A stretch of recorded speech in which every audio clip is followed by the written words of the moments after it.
بہار میں جرائم کا سلسلہ تھمنے کا نام نہیں لے رہا ہے۔ پٹنہ، سیوان اور نالندہ کے بعد اب ضلع پورنیہ میں جادو ٹونے کے شبہے میں ایک ہی خاندان کے 5 افراد کو زندہ جلا کر قتل کرنے کا لرزہ خیز واقعہ اور معاملہ سامنے آیا۔ اس واقعے کے بعد ریاست میں نظم و قانون پر مزید شدت سے سوالات اٹھائے جا رہے ہیں۔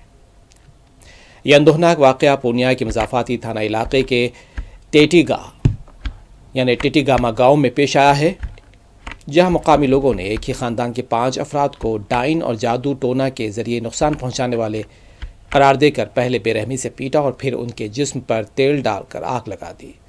پولیس کے مطابق تمام لاشیں جھاڑیوں سے برآمد کی گئی ہیں اور 2 ملزمین کو گرفتار کیا گیا ہے۔ دیگر افراد کی تلاش جاری ہے۔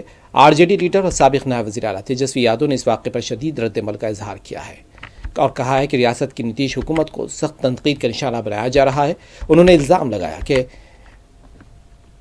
ریاست میں انارکی اپنی انتہا کو پہنچ چکی ہے اور DGP اور چیف سیکرٹری بے بس ہیں، جبکہ وزیر اعلیٰ خود غافل ہے۔